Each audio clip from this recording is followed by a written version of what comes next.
Welcome to a special Halloween Cinema Shame episode drop featuring James, that's me, and Allan, that's the other guy, correcting some of our most egregious Dario Argento oversights. In this episode, we'll riff on why we love the giallo, how Dario Argento's style elevates his substance, and then we'll cast Billie Eilish in our contemporary musical remake of Argento's Three Mothers Trilogy. And remember, this Halloween, if you find yourself obsessing over a random super hot lady petting a cat in public, you probably shouldn't follow her home. She's a witch. Because of helpful tips like these, please subscribe to the Cinema Shame podcast and leave us a wickedly good review on your podcast provider of choice. And now, let's start the show.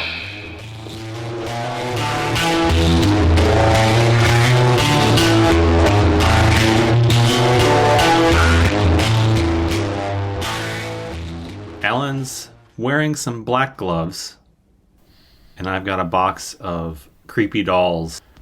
We're drinking J&B, and someone's head may or may not be severed by falling glass.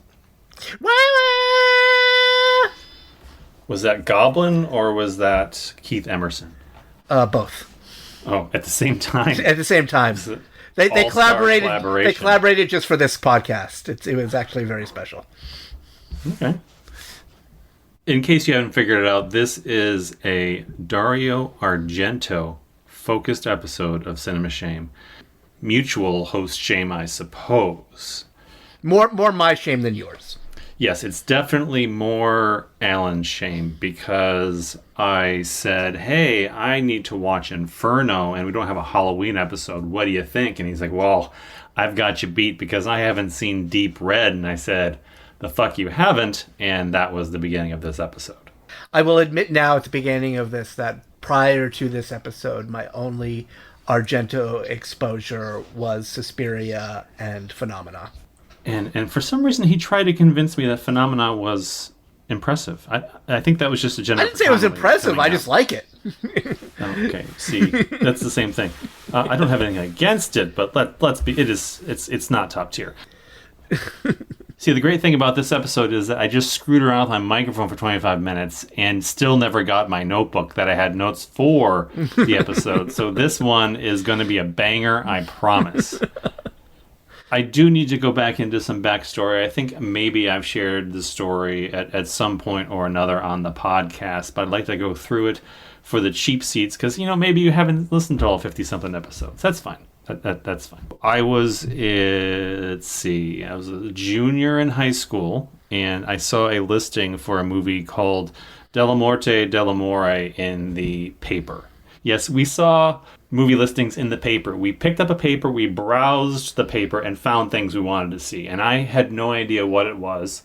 All I knew was that it was an Italian zombie movie. And I said, hey, I like zombies. I like Italian movies. Let's go see this thing. And it was like a 20-minute drive from where I lived. Did it have that title in the paper? It was Cemetery Man, yeah. I was going to say. It wasn't. Were you living in Rome when this movie? It did have. I remember the title in parentheses because that's the only reason I knew it was Italian. I could see the parenthetical next to Cemetery Man. And there was a tiny little blurb in there that sung its praises. I don't even know who the heck wrote it because I got there and I think we were the only two people in the theater.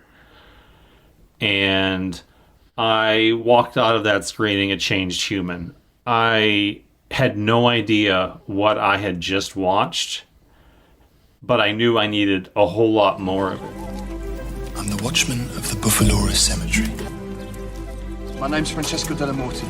I don't know how the epidemic started. All I know is that some people, on the 7th night after their death, come back to life. It's true what they say, that the dead come back to life here at night. With your consent, I'd like to marry Nagy. Not as long, dear, as I've got a breath in my body. We'll fix that right away. Stop killing the dead.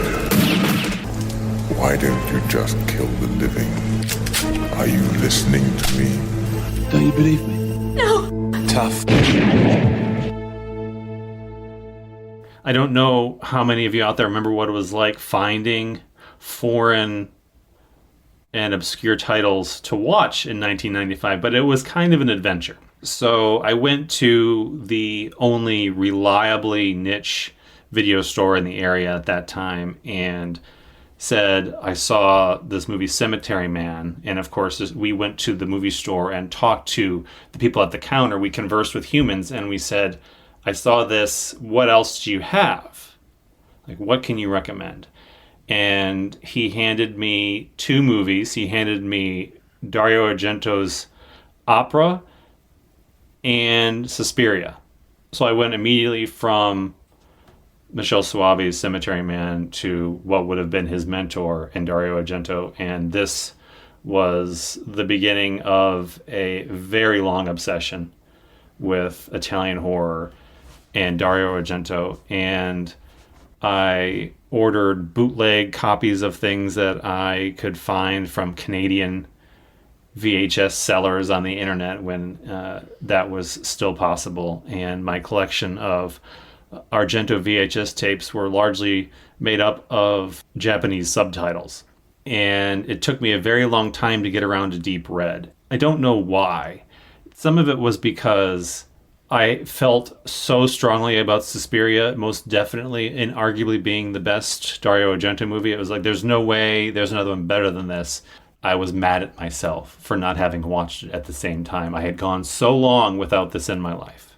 So Allan here said he hadn't seen it, and I forced it upon him.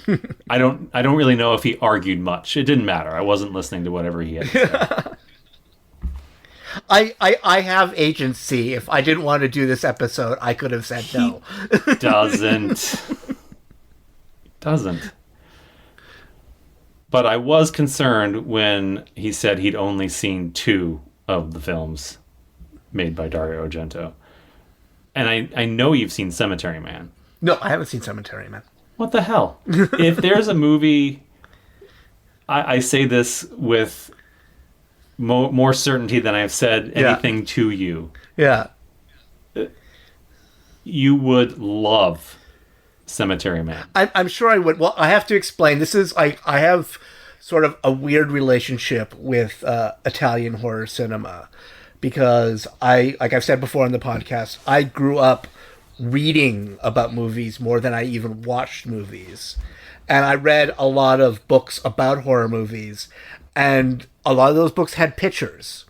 And as someone who sort of like was fascinated by horror, but still at an early age wasn't really ready to confront the imagery in it, I found like the images from like, say, you know, House by the Cemetery and stuff like that to be truly disturbing. And so like for a very long time, I just completely avoided all Italian horror movies because I just thought they were much too intense for me. And then there came a period where a switch went in my head and nothing in horror movies bothered me at all. But for whatever reason, I still had that block with Italian horror movies and decided they just weren't for me. And then there came a point where I realized, like, oh, I can start watching these now. But I didn't consume them whole because my whole thing is, like, leave stuff to be discovered later on. Don't completely, like, watch everything immediately and then, like, you know, 5 years later, you literally have nothing left to watch. So that's why, like, sort of, like, that's why I've only seen 2 Argento. Like, that's why it's sort of like I have the rest of my life to watch all of his. You're movies. really pacing yourself. You know that. You're really pacing yourself. Sure, but like there are movies by my favorite directors of all time that I haven't seen yet, and that's just because I want to someday, you know, like be able to have another first time experience with their movies. Like, I haven't seen The Shop Around the Corner. Ernst Lubitsch is probably my favorite comedy director of all time. But I'm like, I know I have like a masterpiece waiting for me that I will be able to watch for the first time. Like, it's sort of. But then you could watch it every Christmas with me, and we'd have this Shop Around the Corner bond. Well, we can have a to be or not to be bond because that's my favorite. Yeah, but I don't watch that every Christmas. Well, you should. It's an amazing movie. Speaking of Christmas movies, you know what? It's a Christmas movie. What? Deep Red. I don't remember any Christmas any Christmas references in it. The Oh yes, well, the opening. Yeah, no, you're right. it opens Yeah, with a murder at Christmas. yeah. There's a Christmas tree and everything. But then, by that standard, then technically, First Blood is also a Christmas movie because there's a Christmas tree in the police center when they arrest him. I hear that's Santa's favorite movie. He really identifies with the out-of-towner. Survive a war. You gotta become war. I have really gone hard for like Italian horror cinema. Like I literally just a couple days ago, I pre-ordered the latest Forgotten Giallo set by Vinegar Syndrome, and I have all of the other sets, and I have really dived deep into that. But I also find that like having watched 4 of the Argento films now, I find I think my tastes run more towards sort of like the lower end stuff. Like I think my one criticism of Argento is that he is so talented that when he fucks up, it's 1,000 times more blaring than when like when the whole movie is basically just floundering. yeah. No, like, but even like they're like Deep Red is an amazing movie, but there are some moments in it that are just like, I don't know. And it's the same with, it's like we talked about when we talked about like Marnie with Hitchcock, is that when you have such a good director that when he fucks up, it's 1,000 times more noticeable than when like a journeyman director does the exact same thing. And I think that's my one issue with Argento is that he's really, really talented, but when he messed up, like he messes up. All right, I've got a plan for you. Okay, Yeah. You ready? Yeah. If you go watch Argento's Dracula. I'm probably never going to watch anything he made after 1990. If you watch Dracula, I'll probably end it your with opera. esteem Opera will probably be the end of my Argento journey. will drop. Or Phantom of the Opera. Both will equally dismay you. But yeah, no, I was happy to sort of like I jumped into both Deep Red and Inferno, like I both like gobbled them up. But at the same time, like there were definitely moments in both that had me going like,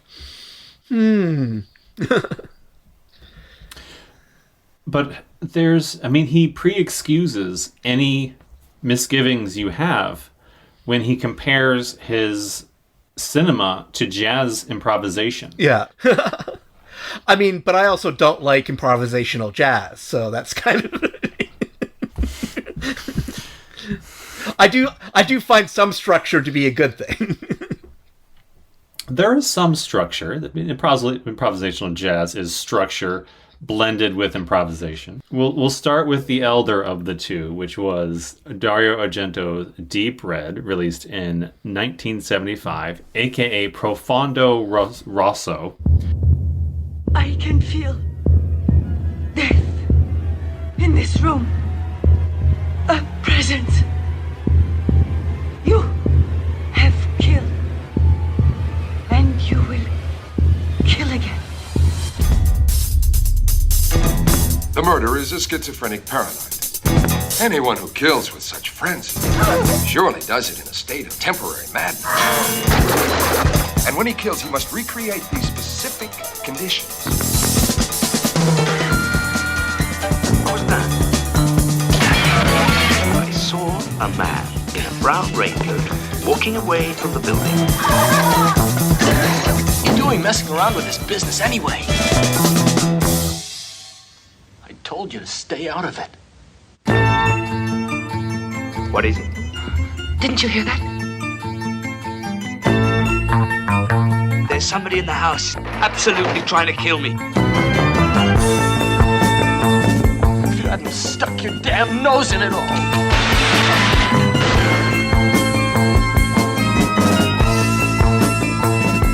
What I saw was a reflection in a mirror. I saw the face of the murderer.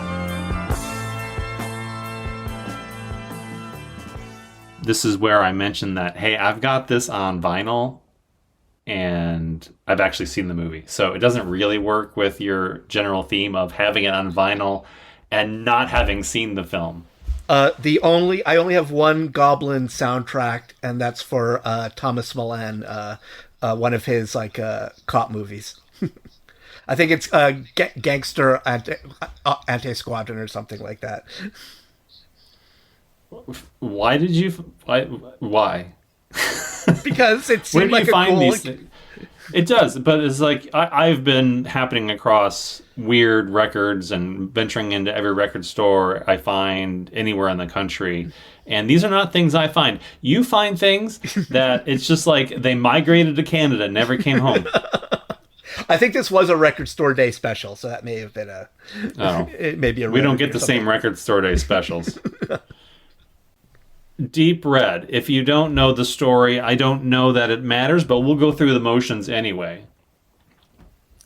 I mean, Deep Red has more of a story than Inferno does. It has a story. I should save that line for Inferno. Yeah. I just find that the narratives in Argento movies don't exactly cause me to jump at watching them. However, Deep Red may be the exception to that rule because there is somewhat of a linear, engaging storyline. Yeah. Christmas 1956. An unseen figure stabs someone, we don't know who, and a bloody knife falls to the floor at a child's feet. We fast forward 20 years to a parapsychology conference held by Professor Giordani. He's speaking to a medium called Helga Ullman. And Helga all of a sudden becomes overwhelmed by an evil, twisted, perverted someone in the audience. She doesn't know exactly where it's coming from. And then suddenly she has this vision of where he is. And we think she knows more than she's talking about. We are then treated to a conversation between David Hemmings' jazz pianist and his friend Carlo. This is in front of the Il Po statue in Piazza CLN in Turin. I had to look that up because it seemed like an important detail. Is that a real location? Because that area, especially that Thomas Hopper, the cafe. Nighthawks was fabricated. Yeah, it was fabricated. Yeah, the Nighthawks was part of the visual stylings of Argento and is not actually there. He was inspired by Nighthawks and put that in there as just a visual reference to art, because the conversation itself is framed with that statue between them, and there's this impressive shot pulling back. And the conversation itself that they have there is crucial to the film, and I'm going to come back to that after we race through some more narrative. Above them in the apartment building, a black glove killer murders Helga with a meat cleaver. David Hemmings. Well, technically, they do it with a window. Yes, but she's hacked and gashed a few times. They attack her with the meat cleaver, but And notice my use of pronouns when describing the killer. Yeah. So David Hemmings witnesses the coup de grace from below and races up. He rushes in to see the body and calls the police. To the police, he swears that something's been changed in the apartment, but he can't figure out what. Yeah. And he's our upstairs neighbor, so he is sort of he lives connected in the to building, the building. So he has reason to be there. This is when reporter Gianna Brezzi, played by Daria Nicolodi. Yes. She is also the writer of Deep Red and Suspiria and Inferno. Inferno. Although she wasn't credited for Inferno. No, that was an uncredited little ditty that she did there. She said she didn't want to dilute the credit or something that maybe was translated. Did she work on Deep Red? I thought they met on Deep Red, and then they said that she did screenplay work on Deep Red too. But okay. I was gonna say, just because of the gialli that I have seen in the past, I spent the entire movie convinced that she was the killer. because in 90% of gialli, the killer is the hot girl who you are absolutely convinced cannot be the killer. She is almost always the killer. And there are a lot of You're spoiling red herrings. 75% of the genre for people here. Yeah. All of the red herrings in this movie point to her as the killer. And so I thought I was genuinely swerved at the end because I was doing that thing where I thought I was better than the movie. And I was like, I can see, yeah, it's definitely her. It's definitely her. They're definitely telegraphing it. And then the actual killer is revealed. And I was like, you got me, Dario. You got me. I was gonna say, for all I know, this is sort of like the movie that started that cliche. So that's why I was very convinced that she was the killer. This was a very formative time for the decline of the giallo film. This is sort of prime time right now. But that's when they start getting interesting to me, is when they start getting crappy. I don't think they become less interesting. They become more derivative and sleazier. Yes, I was looking for that word. Yeah. So Gianna Brezzi tags along as a co-investigator with our jazz pianist and becomes a quirky love interest, I suppose you could say. It in terms of the film, it is the part that makes me go, I don't know if I agree with your decisions here. Yeah. That arm wrestling scene is that's one of those scenes in the movie that made me go this is a bad part of the improvisational jazz. I know what Dario Argento was trying to do, but just the way it's done, it's just so awkward that it doesn't work. Jazz improvisation. So as they investigate, Marcus talks with the Professor Giordani, and he mentioned that someone had played a creepy children's song outside his door when someone tried to attack David Hemmings. There was also the fact that Helga mentioned hearing a children's song during her vision, and Giordani points the way to a book on folklore that describes a haunted house that also has a recurring children's song playing. Hemmings uses this folklore book to find the huge, creepy abandoned house, and under some plaster he discovers a disturbing mural depicting a scene of murder. Cut to the chase, everyone involved in the investigation is getting killed, giallo style, in the background as he goes about his investigation until he finally arrives at a conclusion about the identity of the murderer. But he knows he's wrong. It's true. I think we can go back to the conversation between David Hemmings and Carlo if we're going to talk about where this movie sits and it's sort of its methodology for going about it and why Deep Red is held in such high esteem.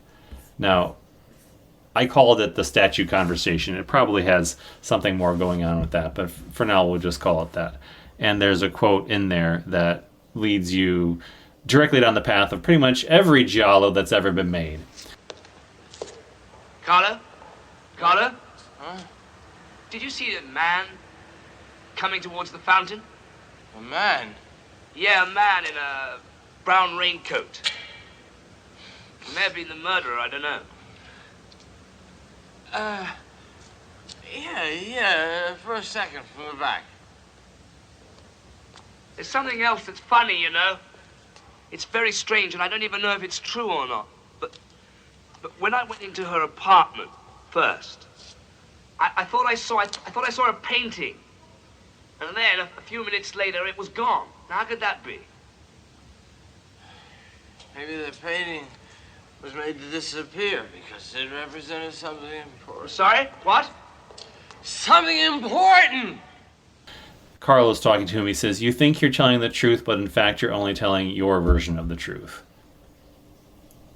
Argento loves to play with perception and reality. He does so in Bird with the Crystal Plumage. This is there's a very strong connection between Deep Red and Crystal Plumage.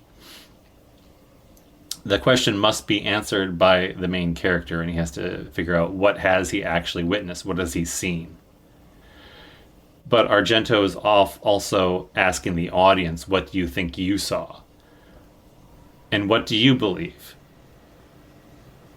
And he intertwines this with the concept of art itself. It's like he offers us the ability to explore perception versus reality dynamic as we try and figure out where he's taking us with this film, trying to study his red herrings, trying to decide what he wants us to see versus what we believe in our own investigation, because we're all watching this movie trying to figure out who the hell is killing everybody. Well, I had figured it out until it turned out I was wrong. You were wrong, yeah. And in the beginning, too, David Hemmings has a scene where he's working as an orchestra conductor, and he tells his musicians to be less perfect, to embrace the chaos of music, to achieve something that's better than what's on the page. I wrote down stunted order versus the beauty of chaos and uncertainty, and this is where I get the jazz improvisation. And I do think that Argento kind of embraces this idea in a lot of his movies, but he does so with a recurring imagery, and he does this in other ways too with the artwork that's on screen in front of us. One of the main plot points is the artwork in the apartment. We have this conversation between him and Carlo framed on either side of a statue. He recreates Edward Hopper's Nighthawks with a cafe that's on the same square. This conversation between Marcus and Carlo really is sort of the description of everything that happens in the course of the movie. Argento uses mirrors and artwork and different audio cues to confuse Marcus and the audience. And the other thing we can take away is that Alfred Hitchcock invented the giallo. Yeah. There's so much DNA that Argento borrows from Rear Window that it's almost impossible to watch Rear Window without thinking about how Hitchcock inadvertently wrote the book on the giallo without having any intention to do so. Well, Rear Window and also Frenzy, I think, are the two. Yeah. But even to the point where the mystery is solved through a child's artwork. That is the key to everything. And Hitchcock uses some of the same visual building blocks in Rear Window, and you can. It's bloodless and gore free, obviously. Yeah. But it's fun watching them in connection with each other to see what Argento pulled and lifted from Hitchcock, and using that perception versus reality and how the filmmaker can lead the viewer and manipulate their interpretation of the film. That's this conversation about art and reality and perception is why I fell in love with Deep Red from the first minute I saw, because I was listening to that conversation and I'm like, wow, I expected this to be another hacky Argento slasher movie, and I'd just seen Opera, which is filled with amazing imagery, amazing kills, and just some really inventive camera work, but it's nothing that really approaches the cinematic philosophy that Argento is embracing in Deep Red. It's sort of, if this is the epitome of the art house giallo, in that it's a master class of evoking a feeling while watching this horror movie, rather than just going from kill to kill and relying on the visceral experience to sell the movie. Well, especially since the kills themselves, it's they're gory, but the emphasis isn't on the gore. It's on basically the aesthetic of the they're the most beautiful murders you've ever seen. And it's funny, he said in one of his commentaries, I can't remember where I pulled the quote from, but he said he wanted each of the kills in Deep Red to be relatable. Yeah. something that would just happen to someone, like getting his teeth bashed in on the counter or whatever. Yeah. When the professor dies, or the getting scalded in a bathtub, the burns in the window, like these are very commonplace items. I mean, they're not used in a necessarily commonplace way, but you could see sort of where he was coming from with that idea. And that ties into who's actually doing the killing as well. Yeah. Because they're not some sadistic lunatic who's hell-bent on nihilistic revenge, or, I mean, come up with any of your favorite giallo rationale. It doesn't really matter. But well, it is funny because even though I spent the whole movie thinking it was Daria Nicolodi, once I realized that it couldn't be her, and it couldn't be the person who we're led to believe it was, it's sort of like, well, there's only one character left. Because it's a movie with a small cast, and that can sometimes be a problem with a movie like that, is if the cast is too small, the economy of characters leads you to go, well, either it's a completely random person, which is a cheat, or it's this one other person who we've been deliberately led to believe absolutely couldn't be the murderer, and then of course they're the murderer. Yeah. Well, it happens so quickly at the end that you struggle to keep up with the twists that happens in the last 10 minutes. Yeah. So I don't think your brain can really get ahead of him once that switch happens, because you're right, you're really led to believe that it's Daria, and then when it's not, you're struggling to catch up. And I think that works in its favor, the way it's paced throughout the last 15-20 minutes. It happens and unfolds in such a way that the movie's just one step ahead of you because you're not caught up. Plus, I have this thing with this movie, and I don't know if you've felt it as well, in that I was so caught up in looking at the visuals. And this happens a lot with the gialli, in that I'm so caught up in the visuals, I stopped caring about who did it at all. Well, but and also because like the usual twist is so like commonplace that it's almost not worth investing in the murder, because in most cases you already know who did it. Like, it's going to be the hot girl who's been hot from the whole beginning of the movie. So.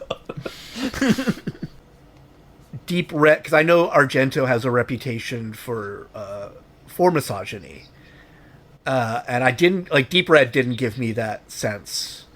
The way I could see it a bit in Inferno, but not in this case. I think it's difficult to work in a style of cinema that requires the repeated and gruesome deaths of hot young women and not be considered by some people to be a misogynist. I mean, you can throw that out against all of the 80s slasher. But also the slasher movie has, like, I always say, like, the reason why slasher movies are probably my favorite horror genre is because to me it has the most redemptive cliche, which is the final girl.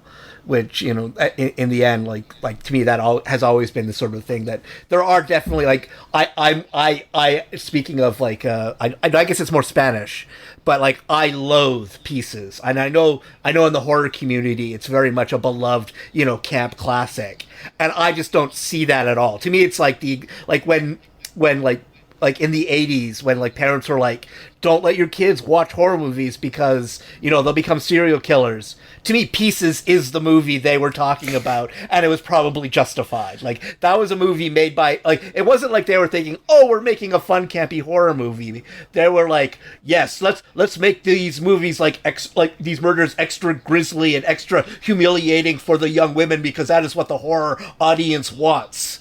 And so it has a cynicism to it that I really find distasteful. Like, and the fact that it's so badly done doesn't just actually, displace that cynicism. To me, it just makes it worse.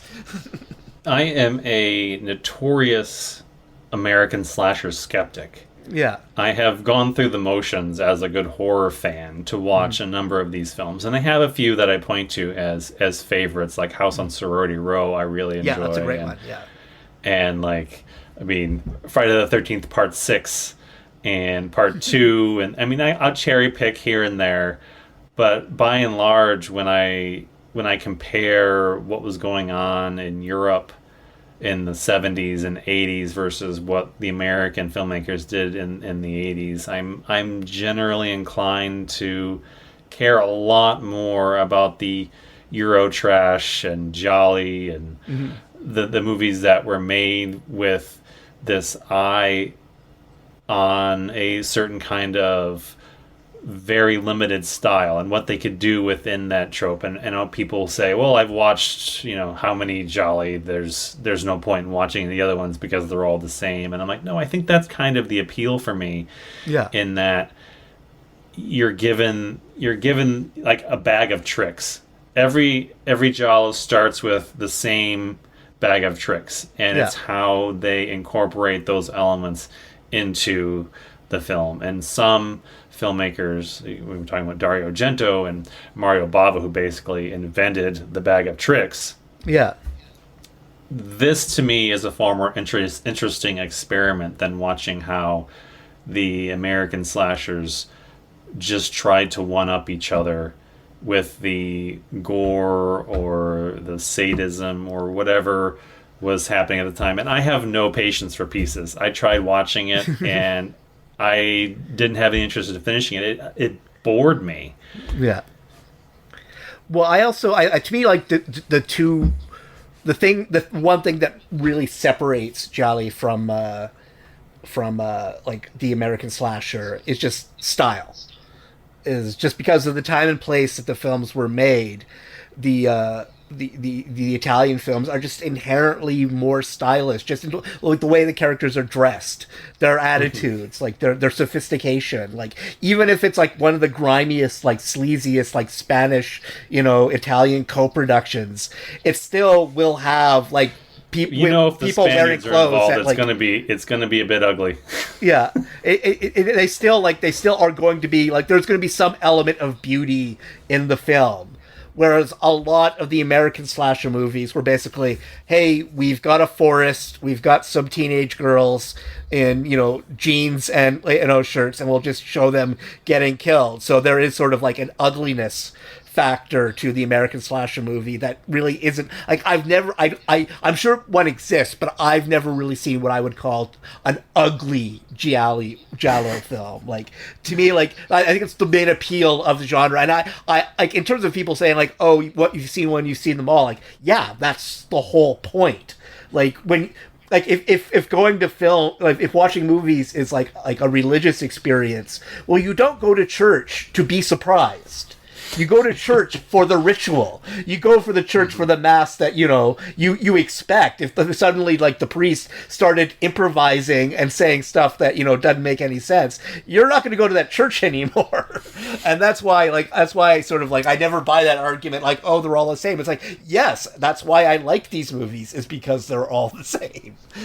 And we're looking at the sophistication of the films. It does speak to the intended audience in that the characters and setting of we'll specifically stick with the Italian Jolly, since that's the majority of them, and some of the branches get a little odd, but they're adult movies with adult characters, and they're not designed as a teen movie with teen characters as the American films were specifically targeting the teen audience. So it's a very different demographic that they're attempting to hit. And it's like the characters are usually on the higher end of, like, they're high status people. Like, they're very, I don't know, I can't think of like a working class gialli. Like, it's always, people with fancy artistic jobs, who are very sexy and have very, sort of soap opera-ish lives. And it just all happens that there's this killer, and like, and it's usually like, they're very rarely detective stories. Like, there are a couple that are where like the main hero is like a detective. Loves mingling his detective stories with the giallo tropes.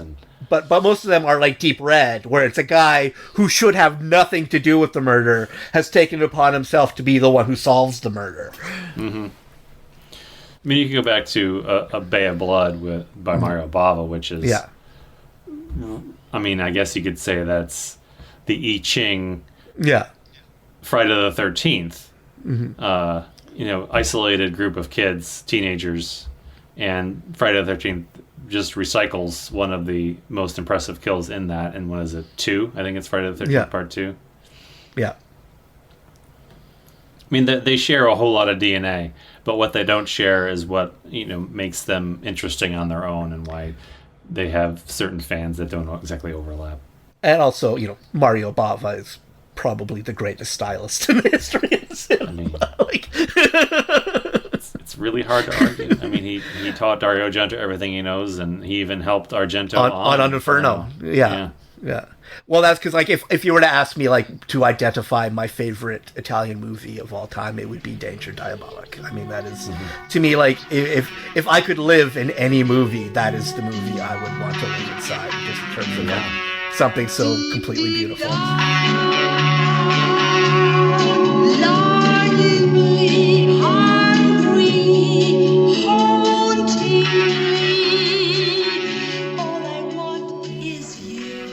And where that's your superhero. Yeah. Yeah, your superhero is a terrorist. He's a Robin Hood terrorist who... He's not a Robin Hood, though. He doesn't give back to the poor. He doesn't give it back. No, that's not. He just takes it from the rich. He just takes it from the rich. And rolls around in it. Yeah. With Marissa Mel, which, I mean, I'm sorry if that was, I mean, he is my hero. Now, let's talk about the style over substance conversation, because we're here at this intersection between Deep Red and Inferno, and we've discussed how Deep Red has more going on. It's a more interesting narrative. There's an engaging murder mystery happening, and some of the criticisms about Dario Argento's style over substance has been levied against Suspiria, his most famous movie, arguably his best film. And my response to that was always, why isn't style the substance? Why do we need more than this? And Suspiria to me is damn near visually perfect in terms of creating mood and setting in a horror film. Now, the extension of that is Inferno. Yeah. Which is all style and no substance whatsoever. I do not know what price I shall have to pay for breaking what we alchemists call silentium. The life experiences of our colleagues should warn us not to upset laymen by imposing our knowledge upon them. The book! What?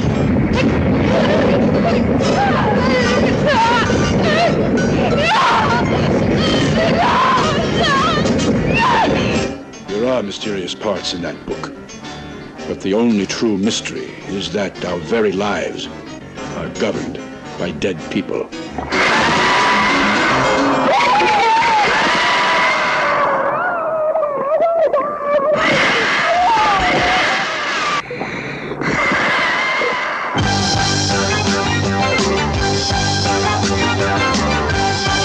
Beginning, there were 3 mothers, the same as there were 3 fates and 3 furies.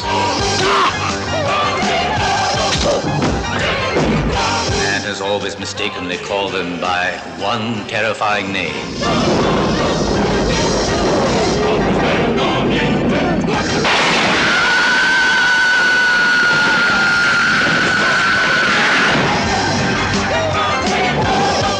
I'm afraid. I'm afraid to be left alone. Carla?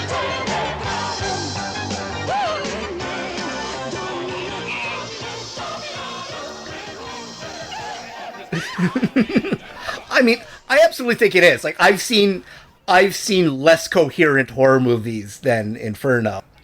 I've seen a bunch of filmmakers do this, but it's something I find more prevalent with European filmmakers, is that they become so obsessed with a specific idea that they're they just can't let it go, but they can't figure out an organic, natural, authentic way to make that visual happen. So they basically force it. And Inferno opens with two of those things happening with like Irene Miracle, like in the thing, like when she drops her keys into it and does every stupid thing except for the obvious smart things she could do to get the keys. She's gonna dive into a thing of water with this electric lamp like hanging precariously over but it. It's the most impressive scene in the film. I mean, it is, but at the same time, it was sort of like, you could have gotten us to that scene. Like, we basically have to go, oh, she's an idiot, in order to get to that scene. It's like, you could have gotten us to that scene without us questioning every single choice she makes. You're improvising, but you're improvising towards a goal. And it feels like, oh, it would have been better if you just sat down and really thought about it. And just really, like, got there organically. But that didn't bother me nearly as much as the scene after that, where her brother has decided for some reason he doesn't read his mail at home. No, he takes his unopened mail and takes it to his, like, music class. And in the middle of his music class, he decides that's the right time to open this letter and read it. And then there's, like, this really sexy woman who distracts him. So he leaves the letter down, and his friend picks it up. But the sexy lady's got a cat. That sexy lady's got a cat. And his sexy friend picks up the letter for him. And even though, like, she looks over and doesn't see him anymore, all she had to do was, like, shout out, "Hey, you forgot your letter." But she doesn't do that. Instead, she reads the letter and becomes obsessed with it. And because of her obsession, gets killed. And it's sort of like, she would still be alive if he just, like, read his letters at home like a normal person. But if you're in school, say, you stop by your post office box at the university and you grab your mail and it's just with you, there's reasons. Well, I joked, like I said to James that I went to the wiki page afterwards to read the plot, to see, like, oh, did I miss something? Like, was there some, like did I, like, accidentally look at my phone at just the exact wrong moment? And then reading the plot description on Wikipedia, it's like, no, I got everything. It doesn't make sense. It makes sense in that we got to watch lots of color and lights and shadows and a underwater corpse ballroom dancing scene. That's all the sense it needs to make. Yeah. Or wants to make, I should say. Whether it needs to make is up for discussion. We can run through the synopsis. It involves... So, it is the second installment of Argento's supposed Three Mothers Trilogy, which I can't tell how organic that was in execution, because Suspiria became a hit, and then it seems like, well, if Suspiria is a hit, we'll take this connection to the Three Mothers a little further and see how far it goes. And they were inspired by Thomas de Quincey's 1845 Suspiria de Profundis, a collection of prose poetry in which he proposes the concept of the three ladies of sorrow, Mater Lacrimarum, Mater Suspiriorum, and Mater Tenebrarum. And they are supposed to be inspired by or create. I'm not even sure exactly, but they're the fates in Greek mythology. Yeah. De Quincey was most famous for his account of addiction in Confessions of an English Opium Eater, and it's pretty clear that much of Suspiria de Profundis was composed while on laudanum. Yeah. I ordered a copy myself. It'll be here next week. After Suspiria was so successful internationally, 20th Century Fox co-financed the next film in the supposed trilogy, and that was Inferno, when there was a turnover of management at 20th Century Fox. The film was not really released at all in the United States. I wasn't clear whether it had any screenings at all. I read that the official first theatrical release happened in 1986 in New York City, and one screen in 1 week. It was released on VHS the year before from Key Video. That is really all the attention it got, and it was not a particularly popular film at the time. Critics were displeased. Now, the story is that the Irene Miracle character lives in the Upper West Side and happens across the book The Three Mothers from an antiques dealer, and this sends her down this path of being convinced that she lives in Tenebrarum's apartment building. She writes her brother Mark about her suspicions, and then falls into the flooded ballroom and meets a few rotting corpses and manages to escape. Mark receives this letter, and he's in Rome, and that sends, as you said, the friend who picks up the letter after he's distracted by a hot chick with a cat. Now, the friend gets dead. Mark travels to New York to investigate further. This leads to other people getting dead, and he tries to suss out the truth behind the witch's den and find Mother Tenebrarum. I don't think you need to know anymore. Filming was a bit challenging. As we said, that Argento came down with a bad case of hepatitis. Yeah. The wiki page said that he had to direct a few sequences from his back, and Mario Bava filled in with second unit sequences when possible because Argento had requested his presence to work with some optical effects and matte shots. What I found interesting was that a lot of the cityscapes were pictures of buildings on milk cartons, which is so Bava that it's amazing at the same time, because watching it just feels like stylized cityscapes. Never once you're like, those are milk cartons. Yeah. Yeah.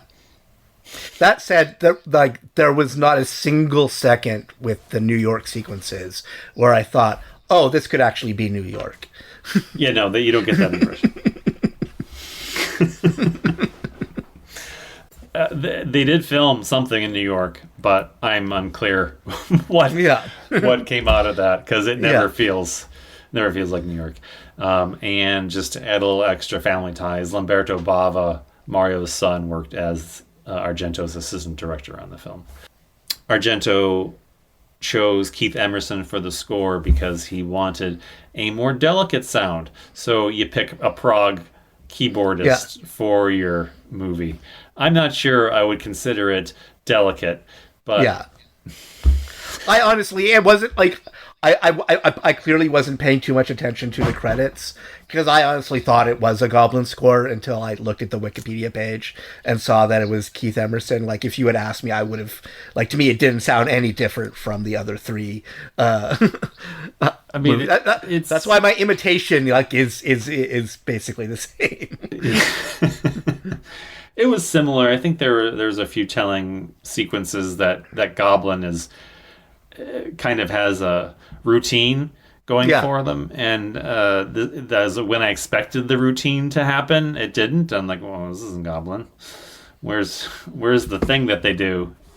So I don't know that it mattered all that much in the grand scheme of things. We're not. The score doesn't stand out to me like the Deep Red score does, but it was serviceable enough and carried us from one murder set piece to the other. Well, the one thing we didn't talk about with Deep Red, but I think we can combine them, is just sort of his use of leading men. Because I confess that, like, David Hemmings is one of those, like, had a brief spurt of popularity in, like, the late 60s, early 70s. And he's one where, like, I don't see it. Like, I don't understand why people kept putting him in movies. And sort of, I feel like Lee McCluskey is in a very similar sort of thing. Like, it seems like he was going for as generic a leading man as he possibly could. David Hemmings, I think, has always been an interesting movie star because of his total lack of star quality. Yeah. The fact that he's so big in my mind because I watched Blow Up at a very formative age. Yeah. It was one of the first movies I saw in film school where it was beyond something I'd ever seen before, and it really excited me about the potential for the cinema I hadn't seen yet. Like it was one of those expansive movies where it was like, if this is out there, what other wonders can I explore now that I have this passageway? And so David Hemmings will always be that guy. Now, he plays that guy here, too. and it's funny that both films share this theme of perception and reality. And what are we actually seeing? Yeah. And apparently he's just good at looking bewildered. He has a very English quality to him in that you could see him in any English pub at any point in the last 40 years and going, yeah, he fits.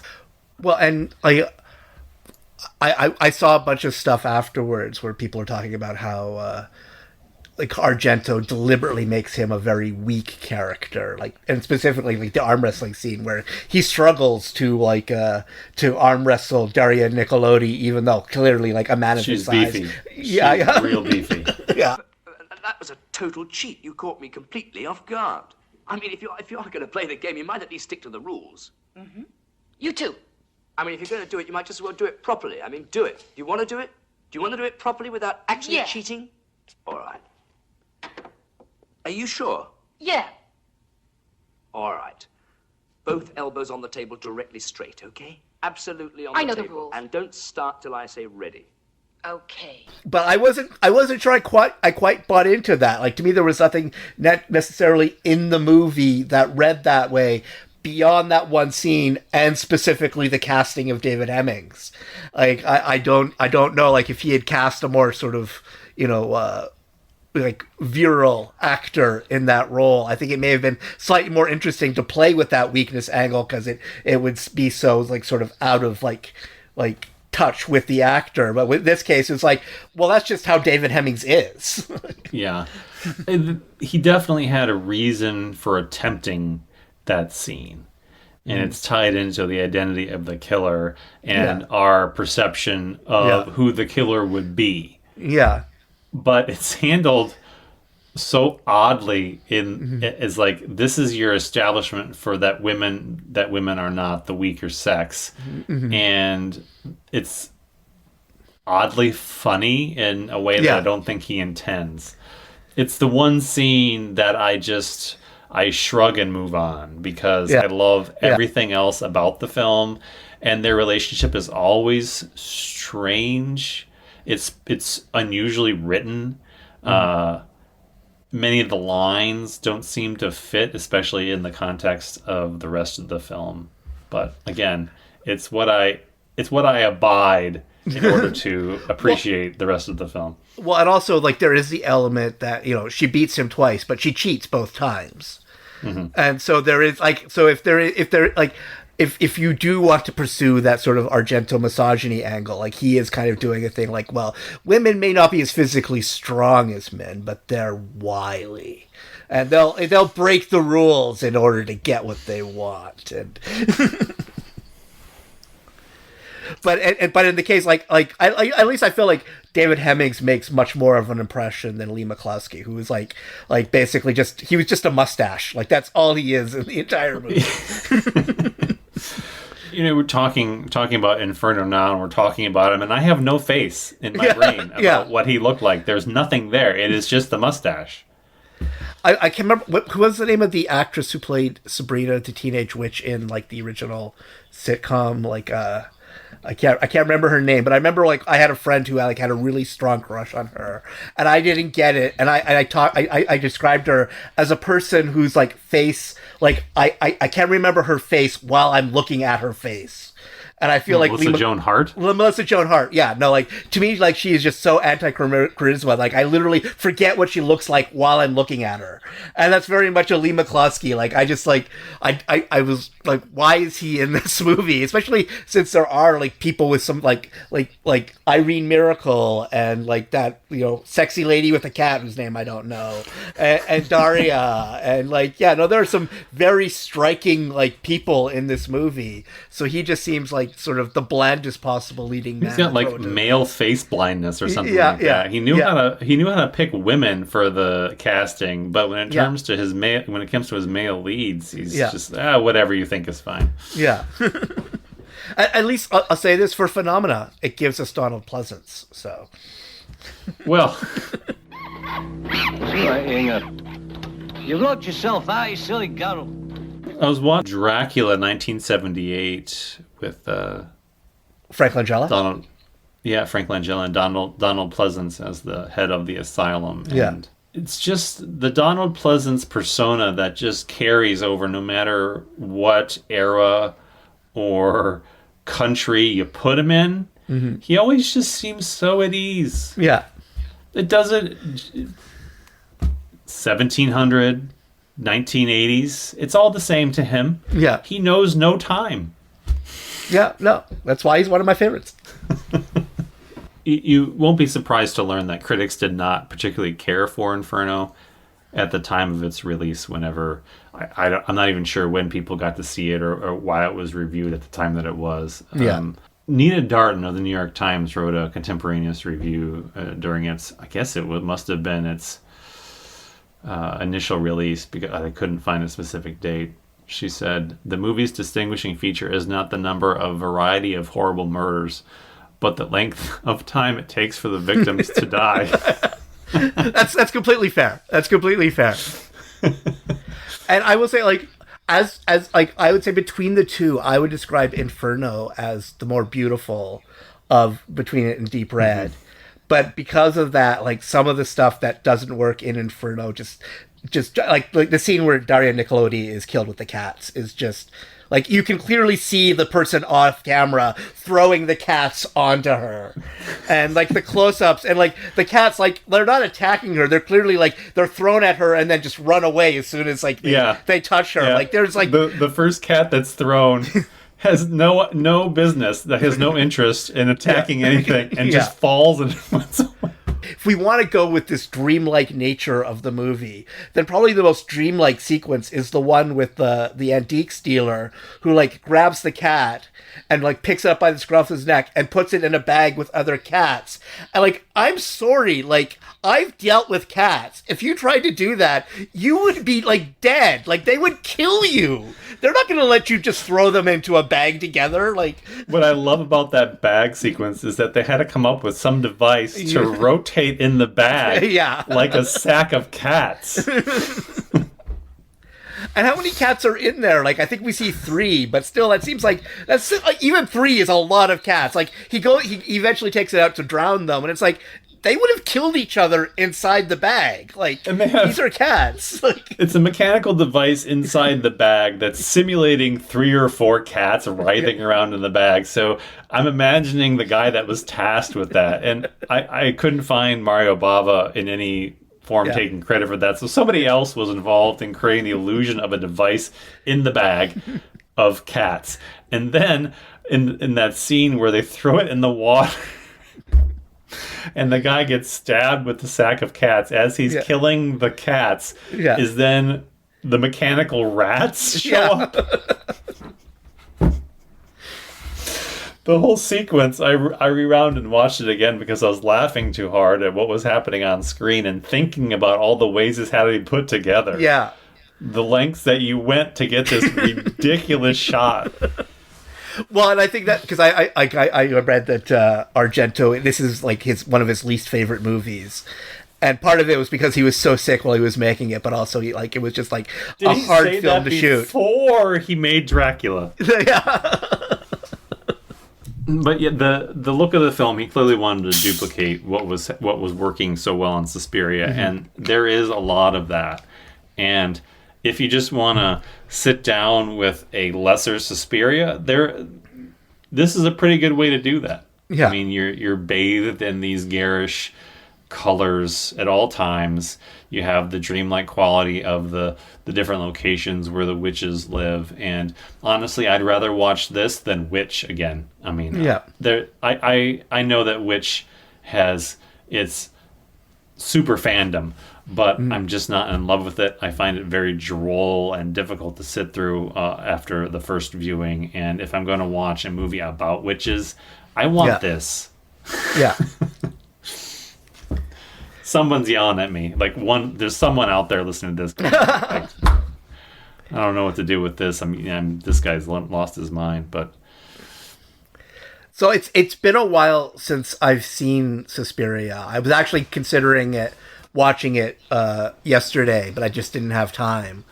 But like, how do you feel it connects as sort of like a spiritual sequel beyond the style? Like,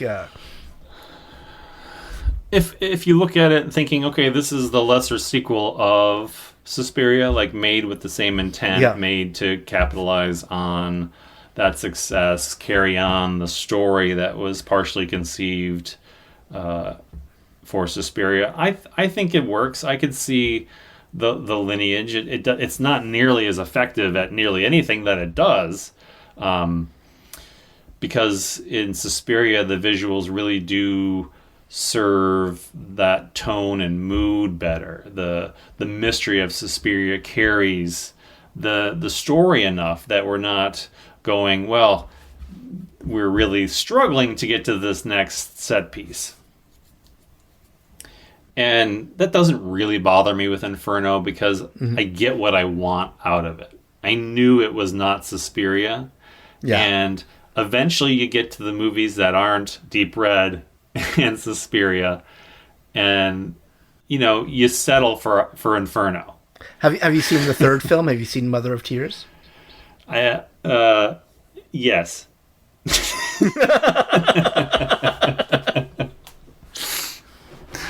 Now, you might be asking why I've watched Mother of Tears and not Inferno, and I don't have a good answer for you.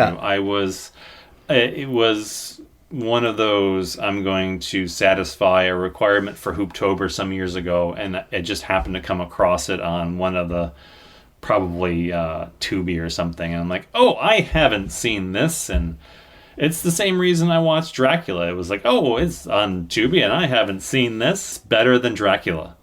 Mm-hmm. That's what I'll say. Speaking of like finding these films, I had a weird go on a tangent of like how random streaming has gotten. Is that I was looking for a way to watch these, and according to Apple TV, it was like subscribe to Shudder through Apple TV, you get a free month. So it's like, oh, I can watch them for free because it looked like they were both on Shudder. So I watched Deep Red just fine, and then I go to watch Inferno, and it's nowhere to be found.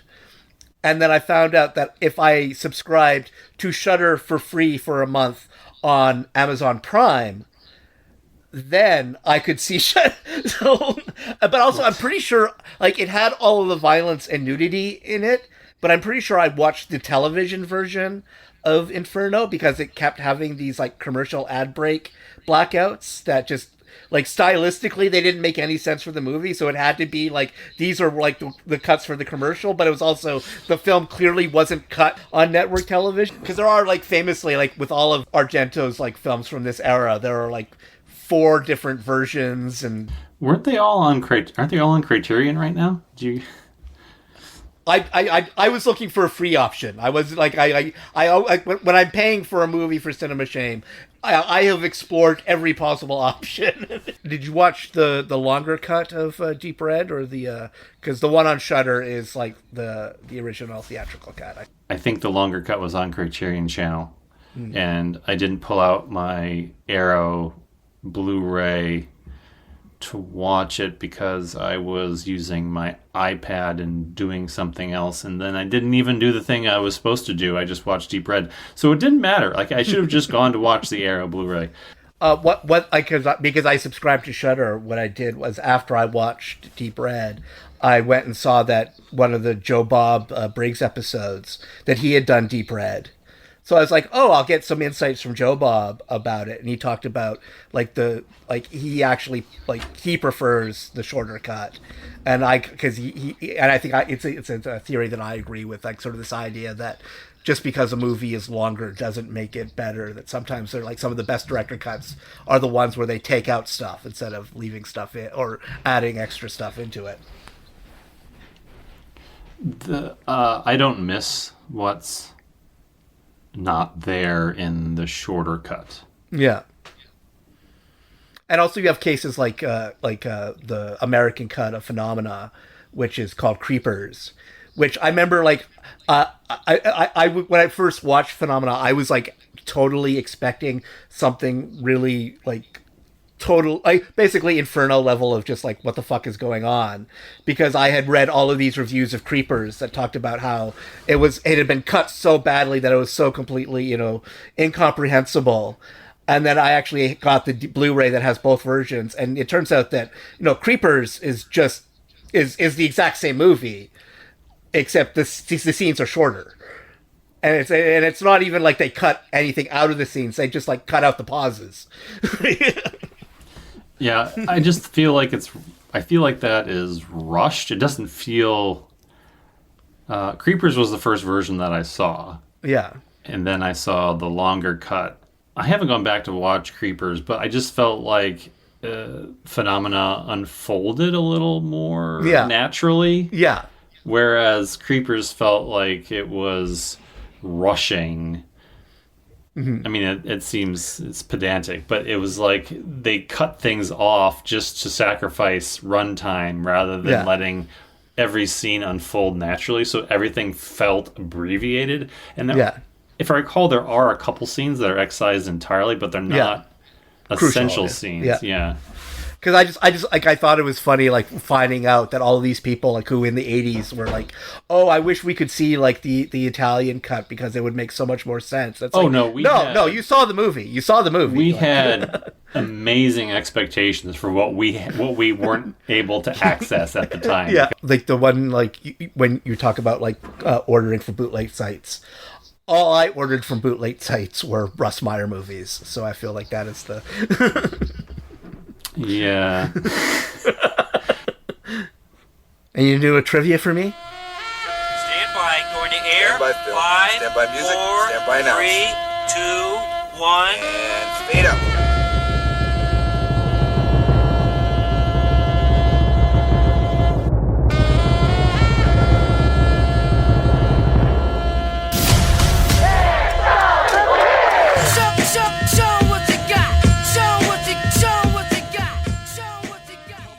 Giallo trivia time. I hope you have your best Giallo deep cuts prepared because we're going to go deep into some Giallo favorites. Are you ready, Allan? No. You never are? Never. We're going to start you off with the softball. Yeah. What's the best thing about the utterly average Giallo? Like if you take 20 Giallo and you have like the most average version of that film, is it A, the sexy bits, B, the murder bits, C, the score, or D, the score during the sexy bits? D, obviously. Yeah. I would have also accepted the sexy bits or the murder bits. If we're talking like just pure score soundtracks. You're overthinking this, Allan. No, I'm just saying. I'm making a statement. If I'm talking about my collection of soundtracks, and we're talking about like just pure score as opposed to like soundtracks with songs on them, then Giallo represents my most collected genre.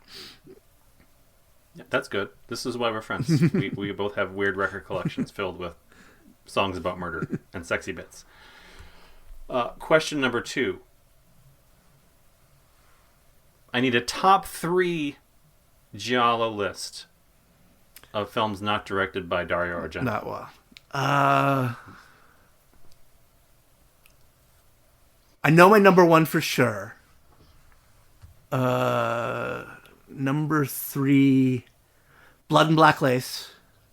Okay, yes, that's true. Number 2, Do you need hints? No, I'm pretty sure that I'm just... It stars Edwidge Fenech. You mean your room is a Vice Key, whatever that one? Because my number one is definitely Nothing Underneath. That's my favorite non-Dario Argento. Just before, like, I don't know if you've seen it, but it's more an 80s sort of example of the form, but it makes me happy every time I watch it. I have not seen it, which probably means it's not on the correct list, but Yeah. I'll allow it. It's on Tubi, and it has one of my favorite Donald Pleasance performance in it, so that's highly recommended. Well, which of these doesn't have a Donald Pleasance performance? The film that for some reason that kept circling, and I know I didn't want to say it, but I just kept thinking of the French Sex Murders for number 2. Which is a Rizal Benari. Rizal Benari is in that one, so... It's true, but that's an incorrect. The correct answer was All the Colors of the Dark was the other one. I would have also accepted Bloodstained Butterfly as a deep cut. All right, this one is going to require a little bit of thinking, and I don't want to lead the quizzee, but this is a collaborative effort here because it's deep. Okay. According to Jessica Harper, the woman that played Mother Suspiriorum in Suspiria was a 90-year-old ex-hooker that Dario picked up off the streets of Rome. Now, we don't have to cast ex-hookers on the cheap. We are creating a new Three Mothers Trilogy with an unlimited budget, and we can cast any prostitute we want. Any prostitute we want. Okay. Which means actress. I'm sorry. We can cast anyone we want as the Three Mothers. So, just to give you some details, because maybe you don't remember all the details that were given to us in the film. Yeah. You can't leave. Your journey has come to an end. Everything around you will become dark, and someone will take your hand. You'll be pleased, not unhappy. You'll enjoy moments of incredible brightness.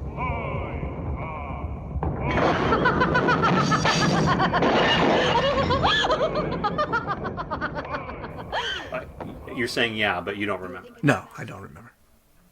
Yeah, I didn't think so. So, Helena Marcos is the oldest and wisest of the witches. She is also known as the Black Queen. She lives in Germany. Mother Tenebrarum, the Mother of Darkness, was the youngest and the cruelest. She lived in New York.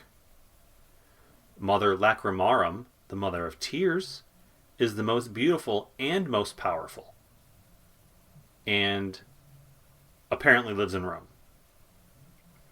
This is what we have. We have oldest and wisest, youngest and cruelest, most beautiful and powerful. He was really deep with the characterization of the witches. Yeah. They were all this and this. Yeah. Yeah. So who would I cast in those? Let's start with Helena Marcos as the oldest and wisest. Okay. Helen Mirren. Helen Mirren. Oldest and wisest. All right. Helen Mirren. She works. I think she'd be in for that too. She seems to like throwing some of these late career curveballs in there. If she'll do Red, she'll do our movie. Mother Tenebrarum, Mother of Darkness, youngest and cruelest. Jenna Ortega. I mean, she's going to be worried about typecasting. I don't know if we can keep really pushing her down this path. But she's so good at it. I honestly don't. I honestly think I would get an Uncanny Valley feeling if she played like a genuinely, anything else, genuinely nice character. Like I think one of the reasons why I like her as much as I do, beyond her having like that sort of like extremely cinematic face, is just that she essentially is just playing a heightened version of herself and everything. And honestly, that's what I want from a movie star. But does she seem the cruelest? I think is my question. Well, if we're going cruelest... I was thinking Elizabeth Debicki. She's too tall. You can't be tall and be cruel? No. But she lives in New York. You don't think a tall, cruel witch in New York fits? I think it's more powerful if she's tiny. Tiny? Because you're not like you see Elizabeth Debicki and you're automatically intimidated. Whereas I think you don't want to be intimidated by our witch, but it's like it's an obvious like I feel like with Ortega it was sort of like But I don't think I would never describe Ortega as cute and lovable. I mean that's why I love her as much as I do.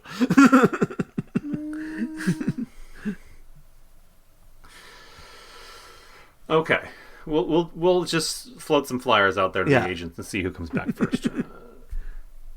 Okay, Mother Lacrimarum.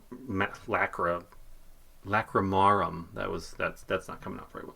Mother Lacrimarum, the Mother of Tears, is the most beautiful and powerful, and in Rome. I think we know what we're doing here. Mm. I think it's got to be right. Like we have. I think we got to talk to Rosalba. Rosalba? Yeah. We gotta talk to her. I don't know if she's still even working. If we're talking past actresses, 100%. Not a disagree. Yeah. If we're talking current, we're making a movie now today. Okay. I'm thinking Ana de Armas.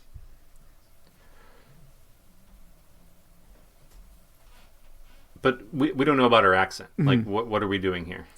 Do you think we can pull off the Italian there? I mean, Italian, Cuban is closer to Italian. It doesn't matter. Yeah, well, obviously. I mean, and also if we're truly, they all speak English anyway. Who cares? If we're truly honoring the giallo with this remake that we're doing, then we're not shooting with live sound. That's true. They're all dubbed. Exactly so. You've passed the test. Yeah. Exactly right. Yeah.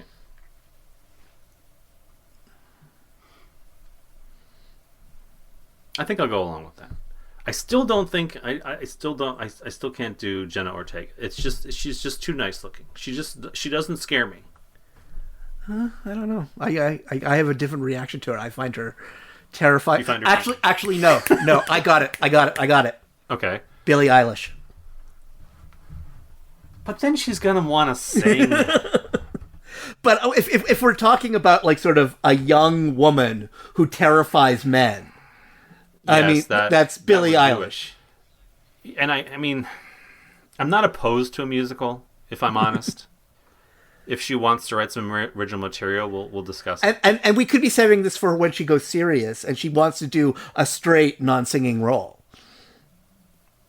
She wants to do a straight non-singing role in our pitch perfect dub giallo reimagining of Dario Argento's Mother of Tears. Yes. Perfect. We're done here. Yeah. Tell me who you are! The Three Mothers. Haven't you understood? Mater tenebrarum, Mater lacrimarum, Mater suspiriorum. But men call us by a single name, a name which strikes fear into everyone's heart. They call us Death! Death!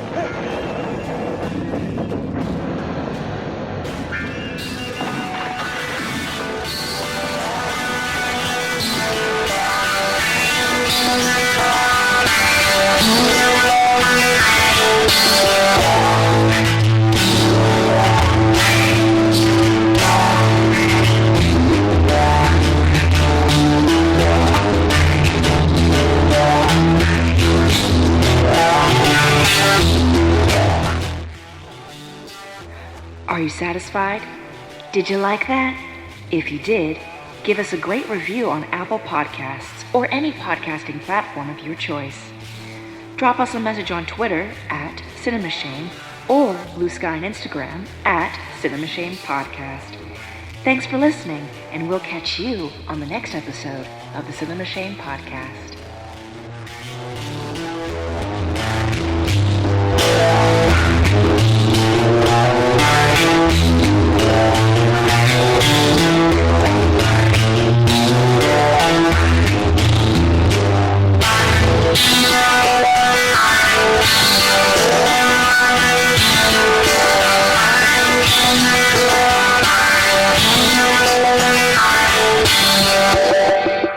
You have chosen wisely.